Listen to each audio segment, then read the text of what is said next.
என் அன்பு சகோதர சகோதரிகளே, இயேசு கிறிஸ்துவின் நாமத்தில் என் அன்பின் வாழ்த்துக்கள். இன்றைய முத்து என்னும் இந்த சிறிய தியானத்தின் மூலம் உங்களை சந்திப்பதில் மகிழ்ச்சி அடைகிறேன். கர்த்தர் உங்களை ஆசீர்வதிப்பாராக. யோபு 23:14 எனக்கு குறித்திருக்கிறதை அவர் நிறைவேற்றுவார். இப்படிப்பட்டவைகள் இன்னும் அநேகம் அவரிடத்தில் உண்டு. நமக்கு நிறைய நன்மைகளை கர்த்தர் குறித்திருக்கிறார். பயப்படாதீங்க, நிறைய நன்மைகளை குறித்திருக்கிறார். அதை பெற்றுக்கொள்வதற்கு என்ன செய்யணும் என்பதற்கு தான் இன்றைக்கி நம்ம தொடர்ந்து தியானிச்சுக்கிட்டே இருக்கிறோம். நாம் நேற்று தினத்தில் நம்ம தியானித்தோம்.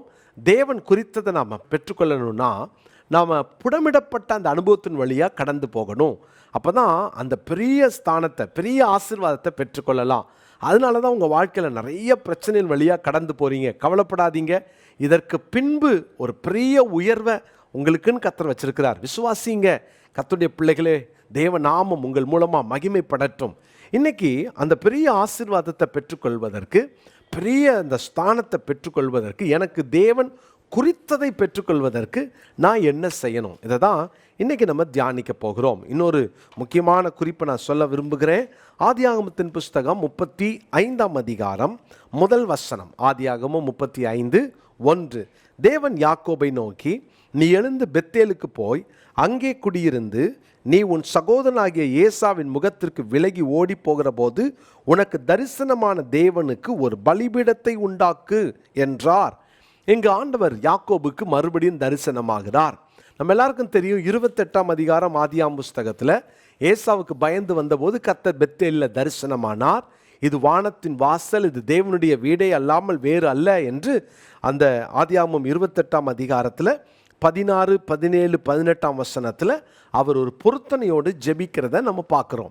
திரும்ப அவர் மறுபடியுமாக தன்னுடைய மனைவிகள், பிள்ளைகளோடு பெரிய குடும்பமாக புறப்பட்டு வரும்போது ஆண்டவர் சொல்கிறாரு, திரும்ப நீ பெத்தேலுக்கு போ, கர்த்தர் உனக்கு தரிசனமான இடத்துல போன்னு சொல்லி ஆண்டவர் அனுப்பி ஒரு பலிபீடத்தை உண்டாக்கு என்று சொல்லி ஆண்டவர் ஆயத்தப்படுத்துகிறார்.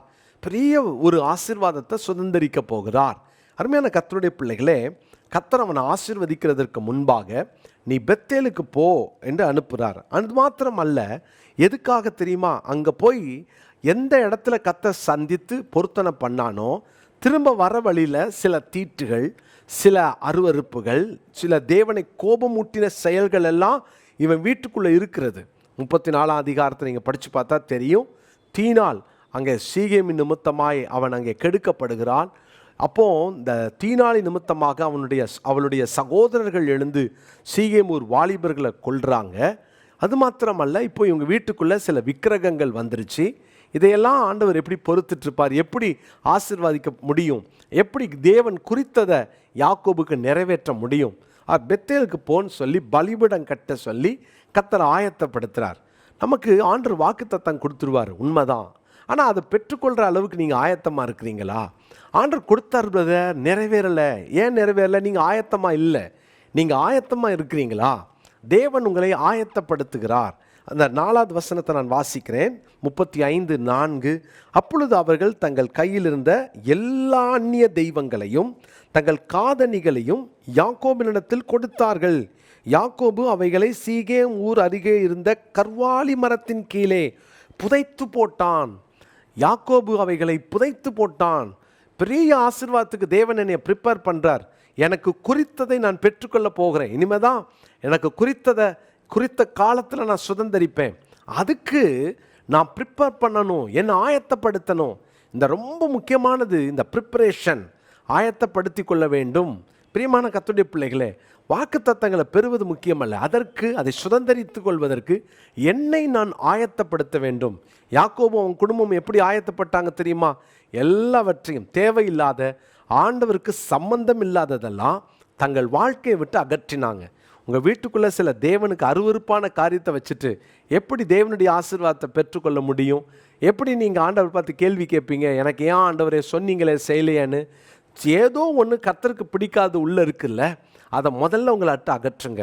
ஐயோ, என் தகப்பன் ஞாபகமாக சில சொரூபத்தை வச்சுருக்கேன் ராகேல் சொல்ல பாருங்கள், அது கடைசியில் குட்டி போட்ட மாதிரி நிறைய அந்நிய தெய்வங்கள் உள்ளே வந்து விட்டது. நிறைய அந்நிய தெய்வங்கள், காதணிகள், தங்களை அடிமையாக தங்களை அர்ப்பணித்த காரியங்கள், இதெல்லாம் உள்ளே வந்துருச்சு வீட்டுக்குள்ளே. இதையெல்லாம் யாக்கோபு அகற்றுகிறார். இதான் பலிபீடத்தை கட்டு அப்படின்னும் போதே உன்னை ஆயத்தப்படுத்து. பெரிய வாக்குத்தத்தம் உண்டு, அதை சுதந்திரித்து கொள்ளணும்னா நீ ஆயத்தமாக இருக்கணும்னு சொல்லி கர்த்தர் அங்கே ஆயத்தப்படுத்துகிறார். என்ன நடந்துச்சு பாருங்கள், 9ஆம் 10ஆம் வசனத்தில் மறுபடியும் கர்த்தர் தரிசனமானார். அப்போ இப்பொழுது உன் பேர் யாக்கோபு, இனி உன் பேர் யாக்கோபு எனப்படாமல் இஸ்ரவேல் என்று உனக்கு பேர் வழங்கும் என்று சொல்லி அவனுக்கு இஸ்ரவேல் என்று பேரிட்டார். அவனுக்கு இஸ்ரவேல் என்று பேரிட்டார். எவ்வளோ அழகான வசனம் பார்த்தீங்களா? மறுபடியும் கர்த்தர் அவனை ஆசீர்வதிக்கிறார். ஆதியாகமம் 32ஆம் அதிகாரத்தில் ராவெல்லாம் போராடி வாங்கின வாக்கு தத்தம் ஆசீர்வாதத்தை 35ஆம் அதிகாரத்தில் தன்னை ஆயத்தப்படுத்தி எளிதாக வாங்கிட்டு போயிட்டார். இதுதான் நம்முடைய வாழ்க்கையில் தேவன் கொடுக்குற ஆசீர்வாதங்களை சுதந்திரிக்கிறதற்கான ரகசியம்.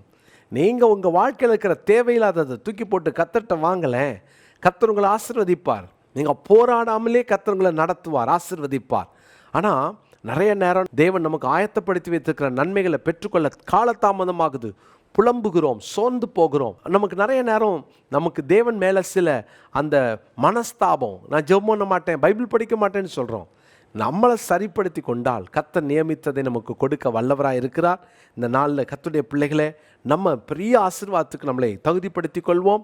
யோசுவாவின் புஸ்தகம் 3ஆம் அதிகாரம் 5ஆம் வசனத்தில் ஆண்டவர் யோசுவா பெரிய ஆசீர்வாதத்தை சுதந்திரித்து கொள்வதற்கு முன்பு கர்த்தர் யோசுவாவுக்கு சொல்கிறாரு, உங்களை பரிசுத்தம் பண்ணி கொள்ளுங்கள், நாளைக்கு கர்த்தர் உங்கள் நடுவில் அற்புதங்களை செய்வார். இன்றைக்கி அந்த வசனத்தையே மனப்பாட வசனமாக நம்ம இன்னைக்கு குறித்து கொள்வோம். யோசுவாவின் புஸ்தகம் 3ஆம் அதிகாரம் 5வது வசனம். யோசுவா 3:5. இந்த வசனத்தின்படியே கர்த்தர் உங்களையும் உங்கள் குடும்பத்தையும் ஆசீர்வதிப்பார். ஜெபிக்கலாமா? நல்ல தகப்பனே, நீர் எங்களுக்கு கொடுத்த வாக்கு தத்தங்களை எல்லாம் சுதந்திரித்து கொள்வதற்கு எங்களை ஆயத்தப்படுத்தினீர். ஆண்டவரே, கடந்த 6 செய்திகளின் மூலம் எங்களை ஆயத்தப்படுத்தினீர். உமக்கு நன்றி செலுத்துகிறோம். நாங்கள் ஒவ்வொரு நாளும் தேவனுக்கு பிடிக்காததெல்லாம் எங்களை விட்டு அப்புறப்படுத்தி நாங்கள் எங்களை ஆயத்தப்படுத்தி கொள்ள எங்களை ஒப்பு கொடுக்கிறோம்.